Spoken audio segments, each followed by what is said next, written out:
It's my pleasure to welcome you to the Clark Howard Show, where our mission is to serve you and empower you so you make better financial decisions in your life. One of the biggest purchases we make, typically for most of us, the second biggest purchase we'll ever make is for a vehicle. The industry's been on an ugly roller coaster ride. Beautiful for them, ugly for you and me. But I got good news. The roller coaster is now rolling downhill, your and my direction. I'm going to fill you in on what you need to know. And later, another huge data breach that includes ridiculous amounts of your personal information, including Social Security numbers. 6 million people exposed. And I mean, the crooks got a lot of information to destroy your identity and steal your money potentially. I'm going to tell you what you need to know, the backstory, and what you should be doing. And it is true that the answer to all questions, what's the weather going to be today? How are you feeling today? Every question comes back to the same answer. I froze my credit. That is ultimately where we're going to go with that. But I want to get you there first, tell you why it's so important to protect yourself. Remember, the answer to every question in your life, freeze your credit. So first, we're going to talk about the car market. Car market, for people who've had to buy, is bad ugly. And it's been bad ugly since COVID really got into full gear back in 20. And first, we had the factory disruptions for both final assembly and the various contract parts manufacturers for automotive companies. And then following that, we had the chip shortage, and it's been one ugly event after another. And automakers discovered that the shortage could make them more money. That's right, that in shortage, they could make more. So the automakers took the cost of new vehicles high as a kite, and for particular factors that were so bizarre, for a while, used vehicles back in 21 went up crazy amounts, depending on how you measure it, a price increase of 40 to 70% on used vehicles. In short, what happened was early in COVID, when travel stopped, the car rental companies, to try to survive, sold off all their fleets. Well, then when travel started recovering, they didn't have any cars. And they didn't have cars at the same time as auto manufacturers. Manufacturing was all disrupted, and they couldn't really make cars even if they wanted to because of the factory shutdowns, because of COVID spread, or the shortage of parts, and then the chips, and blah, blah, blah, blah, blah. So the car rental companies went out and bought whatever used vehicles they could get. And as someone who rents vehicles all the time, I was repeatedly seeing vehicles that I was being rented that had mileage beyond 50,000 miles, where historically rental cars tended to have less than 20,000 miles on the odometer, because by historical measures, car rental companies would buy a vehicle new, and then they ditch it around 20,000 miles. Well, here they were buying vehicles with miles way beyond that just to have fleet. That sucked up the combination of the shortage of new vehicles being manufactured and the rental fleets needing to rebuild, created massive price pressure in the used vehicle market. And now what's happened with the used vehicle market from early in 22, with prices being up 40%, now prices have come down a significant amount from that. And it really is like the roller coaster went straight up, stayed up there for a good while at the crest of the roller coaster, and then prices late last year started their descent, and now they've come way down, but they're still inflated from what they were before COVID. The new vehicle prices that had gone up so much, they are trending steadily down. Automakers are fighting this trend by shipping dealers vehicles that are optioned out. So you got the higher interest rates to buy a vehicle, and you have the manufacturers shipping vehicles that are all optioned out and more expensive, and that's causing a train wreck now for car dealers who benefited so much before and now not. Cox Automotive, which is a big researcher, and they're involved in auctioning vehicles and all that, put out a list of what brands are in major overstock right now. A dealer likes to have, or a manufacturer likes to have, what's known as a theoretical 55 or 60-day supply of vehicles. Some use 55, some use 60. And what that means is from the point that the vehicle finishes assembly and it's put on a train and then put on a truck and then delivered to the vehicle, that the whole design is that within 60 days that vehicle sold. So you have this pipeline of vehicles. We went through a long period where many vehicles were under 10-day supply, which means there were none on dealer lots. I read a quote from a dealer who said, who owns multiple dealers, that helicopters could land on his lots for months on end because there were no vehicles on the lot. And so who's oversupplied? Buick has double the ideal supply of vehicles. Jaguar has double. Jeep has double. Chrysler, Ram, Infiniti, almost double what would be considered to be an ideal supply. Lincoln, up there with them. Dodge, almost that heavy. And Ford also significantly oversupplied about 35% beyond that idealized 55 or 60 days. Very few automakers still are in extreme shortage of vehicles. So guess what's happened? We were in a period for a long time where dealers were marking way up above manufacturer suggested retail price, and now the average vehicle is being discounted. The typical profits of a car dealer that had skyrocketed to record levels because of all these factors I talked about now are moving back to more normalized profit levels, meaning that the beat-up car-buying consumer, now you got to know what happens in a 15-round boxing match. Christa, what happens when you get knocked to the canvas? Get back up. You get back up, you put that mouthpiece back in, and you go back in the ring. And that's where we are now with the vehicle market. The conditions are going to continue to improve because the automakers they're like, is it Wile E. Coyote in the cartoons who used to go way out and be out past the cliff, and then he'd look his down legs, and he'd see that the ground is way down there. A lot of the automakers have not capitulated yet to true market forces.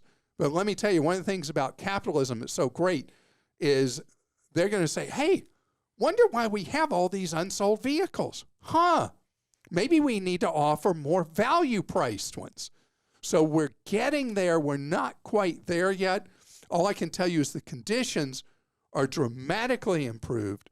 And I read a quote from one dealer who said, who's Jeep dealer, that he's been so loaded up with these overpriced Jeeps that no one will even consider buying them, that he'll accept virtually any offer he can come up with. That's what the manufacturers have done, is they've put the dealers between a rock and a hard place by shipping them these vehicles they really don't want that are fully option loaded when the marketplace is looking for more affordable things. That's the recipe for this steadily continuing to turn around. And as I promised back in my beginning of the year predictions, I said the back half of 23, we were going to see significantly better prices on vehicles. And that is absolutely going to play out. You're going to lose some of that benefit, though, because interest rates on vehicle loans are so much higher now. But the trend is your friend. Well, Anna in Florida says, my 85 Civic finally bit the dust. I was hoping to drive it until the market got better.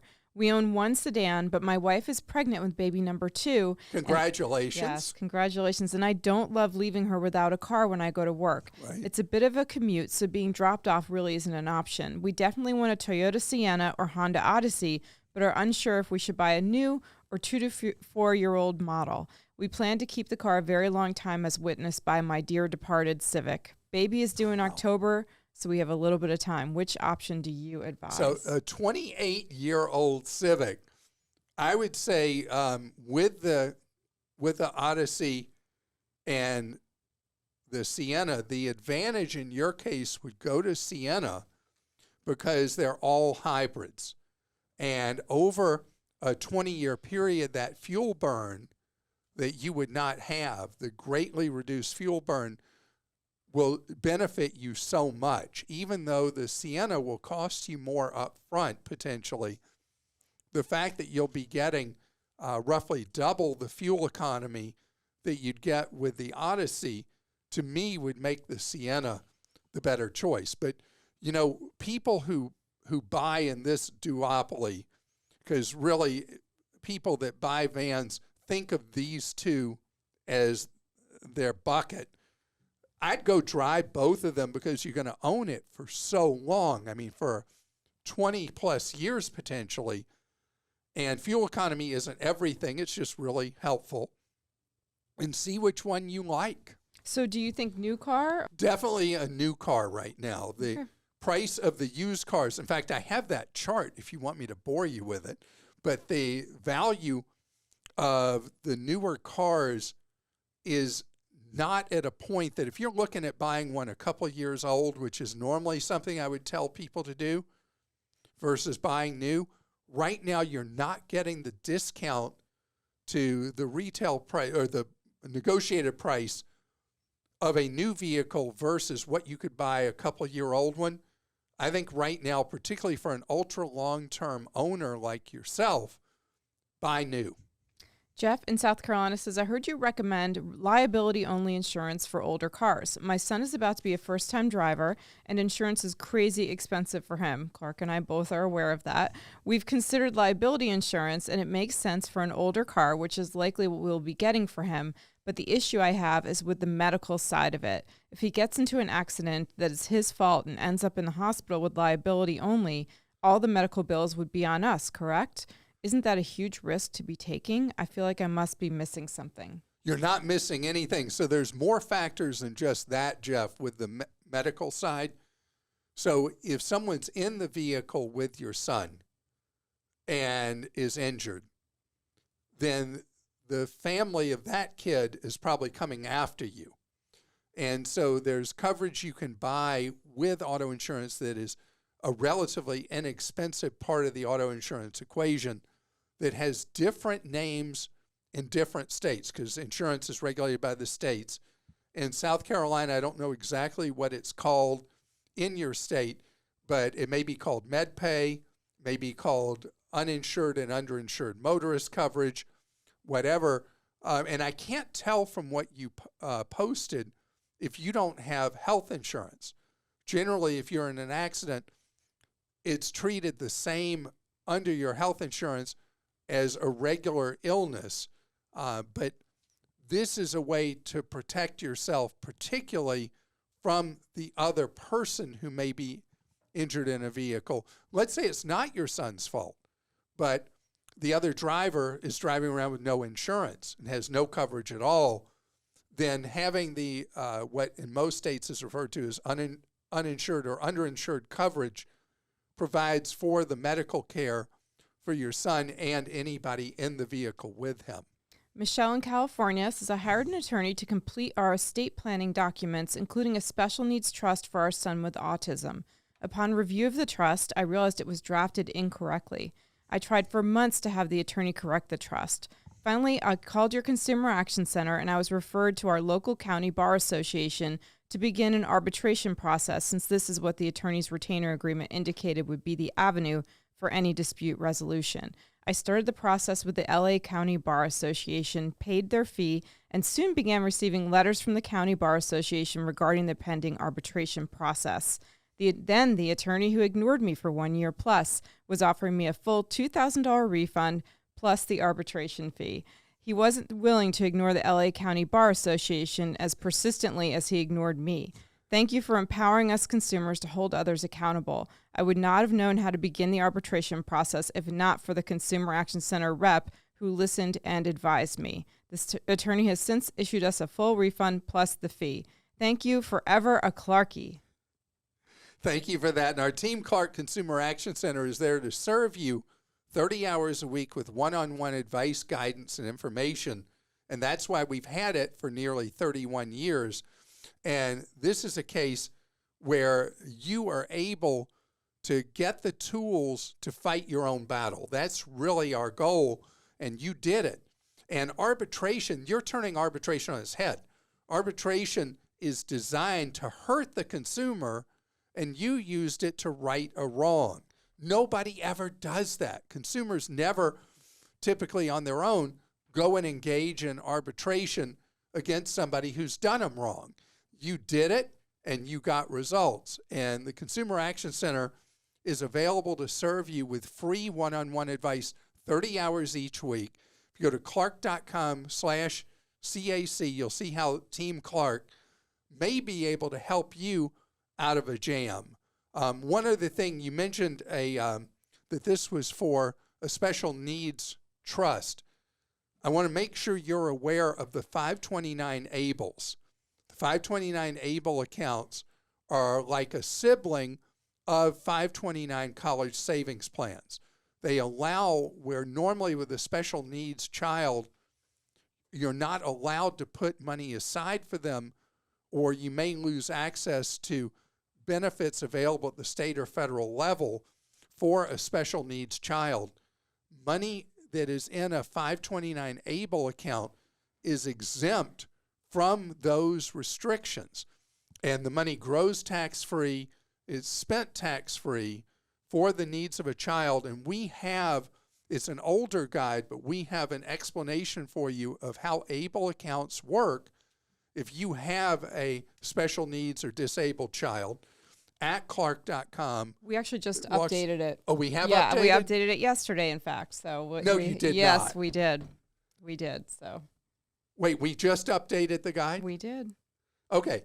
So anyway, we have up-to-the-minute information for you about how to use these 529 ABLEs as a way to get money aside for future needs for a special needs or disabled child.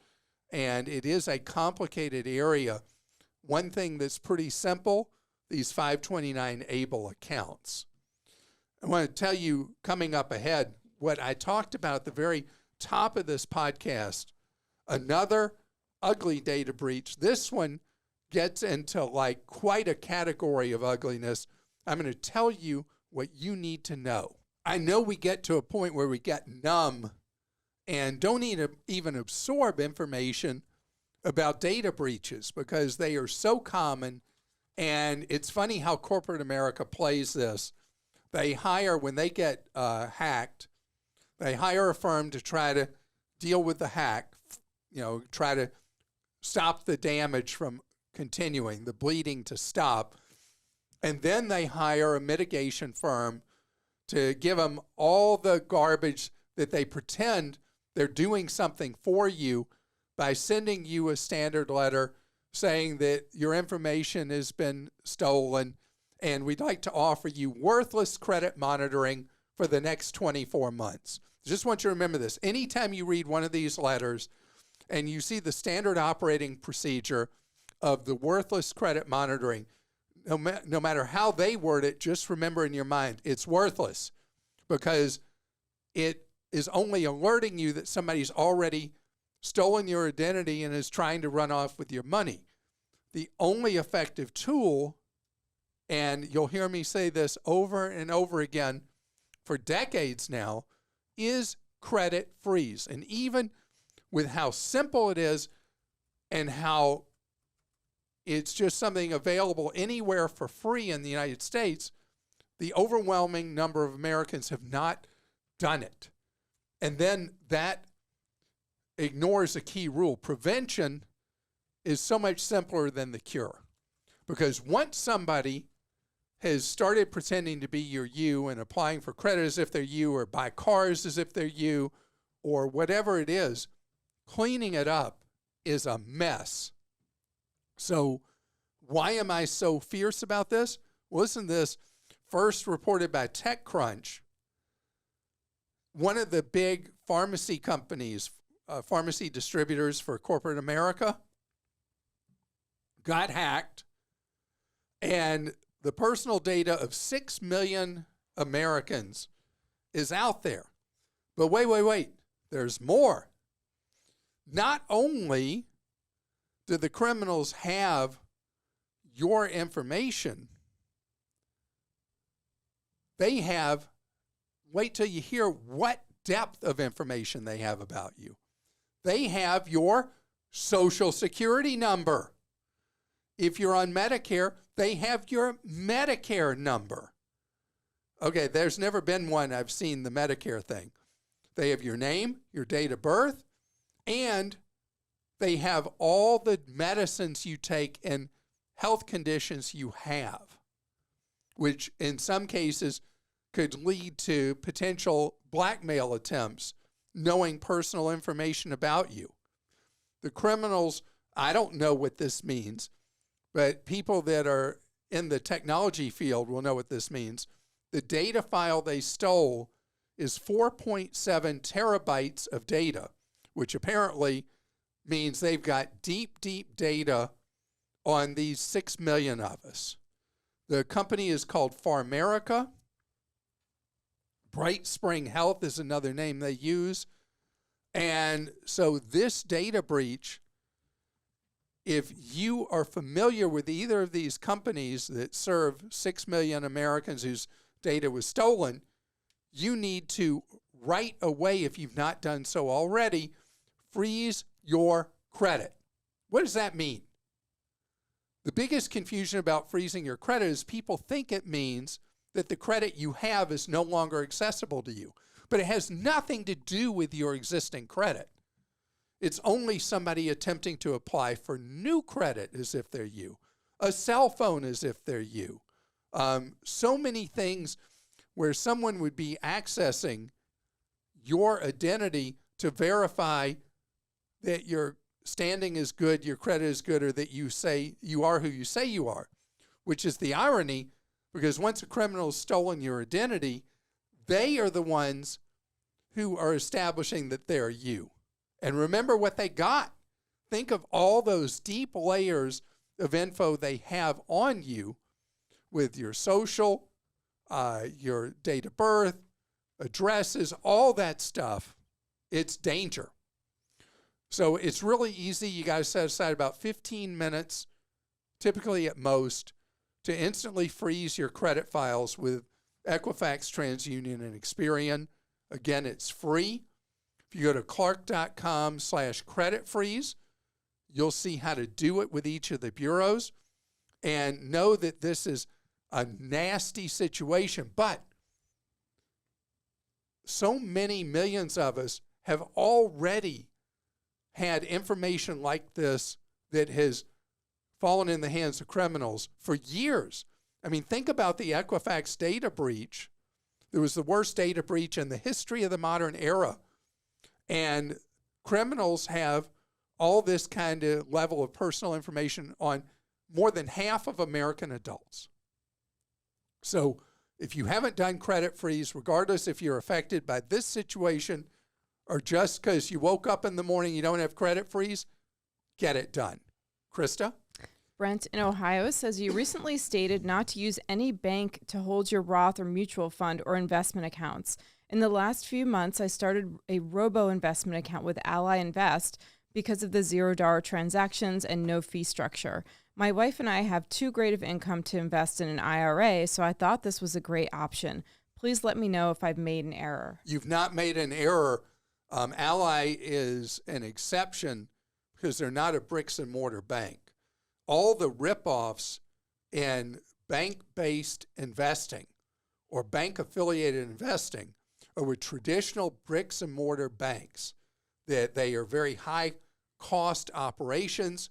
They offer terrible brokerage operations with very high fees, very high commissions, and they don't live to a fiduciary standard, meaning they're not doing what legally requires them to do what's in your best interests. So Ally, as an online-only bank, runs a very lean operation, and their Ally Invest, as best I have been able to tell, is clean and fine. John in Florida says, T-Mobile wants me to pay $336 for equipment they sent a long time ago. I kept it for several years and trashed it because it didn't work. I switched mobile phone providers and they are billing me. I told them I would pay it if they could show me a document authorizing the equipment and my obligation to pay. No such document has been provided. Today I received notice that my account went to collections. I have an 800 plus credit rating, which stands to be trashed. Can you help? I will pay if they can produce the document with my authorization. All right, you got to do two things right away. You're dealing with a giant bureaucracy at T-Mobile. They're never going to find the paperwork. You want to file a complaint with the Better Business Bureau, and when you go to bbb.org, it will figure out which local affiliate of the BBB your complaint will go to. All the big cell phone carriers, all the biggest companies that are consumer-facing have reps that deal just with the Better Business Bureau complaints that are filed. You do that, and at the same time, you send a letter within 5 days, so it's a 5-day letter, to the collection agency disputing the validity of the debt. If you don't do that, that will then go on your credit immediately and will destroy your credit for up to 7 years. You need to be very, very aggressive about this. Be short with your explanation with the Better Business Bureau. Be very brief with your explanation with the collector. Be kind in both things you post, both that what you send to the collection agency and what you send to the Better Business Bureau. You don't want to look like a jerk, and you don't want to write a long story. You want to write a short story. Now, it doesn't read from what you've said that you're a completely innocent party here, because you did have equipment that was supplied to you that you trashed. And so they apparently at T-Mobile gave you this equipment for free. That equipment long since is obsolete. If at some point you have to reach some kind of accommodation with them where you pay them something for the equipment, that may be a wise course, but to just stonewall by itself may not be a good choice either. Nate in Washington says, hey, Clark, financial guru to the gods, of the gods. Wow. Yeah, you have helped me out so much through the years. Up until the last couple of years, I haven't been doing... the way you said that, you helped me so much through the years, up until the last couple of years. Yep, I said that wrong. No, you helped me I'm throughout teasing. the years. Up until the last couple of years, I haven't been doing everything with the money I've wanted. My credit score was 720. I got my first credit card through my credit union with an $11,000 limit. My score is now 769. My plan was to upgrade it to their cashback card, which gives 1.5%, and also open a Costco credit card. Bills and regular spending on the bank card, Costco for its benefits. I have two questions. First, is it enough benefit to change over to the cashback card since it'll mostly be for bills, or would something like a Citi Double Cash be better and have 3 cards? Second, I'm doing a pre-approved to maybe hopefully buy my first house. I don't know if I should open new cards or other lines of credit before doing that, but how long should I wait until after to open new cards? Thank you. I am a Clarkaholic, and that is my name suggestion for you. Okay, thank you. And we keep getting suggestions from people. We've had a bunch already of things that you'd like to be identified as part of our team, Clark. So it's not so much when after you close on your home, it's okay to apply for new credit cards. It's when you don't do it before, which is at least 6 months prior to applying for a mortgage. You don't apply for any new credit. You don't buy a car with a car loan. You don't do any of those things because that will look horrible to the mortgage underwriter. Your credit score may be fantastic, but new applications of credit are looked at as storm clouds gathering to a mortgage underwriter at most mortgage companies. So no new credit at all till after you're already in your home.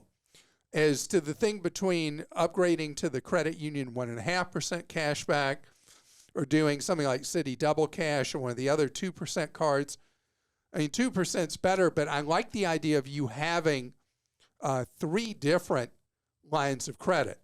So if you have the credit union credit card, you get the Citibank Costco card, I don't want you to get Citi Double Cash because then you're still with just 2 different financial institutions. I'd like it if you get a 2% cashback card from somebody else. If you're going to do the Citi Costco card, you get your 2% cashback card from another issuer. And I've got a list at Clark.com of 2% cashback cards. The 1.5%, though, from the credit union is great, and 2% is just better than that. So I want to thank you so much for joining us today. Appreciate your suggestion of Clarkaholic. Want you to know that what are we dedicated to? You learning ways to save more, spend less, and don't let anyone ever rip you off. Hope you have a great day.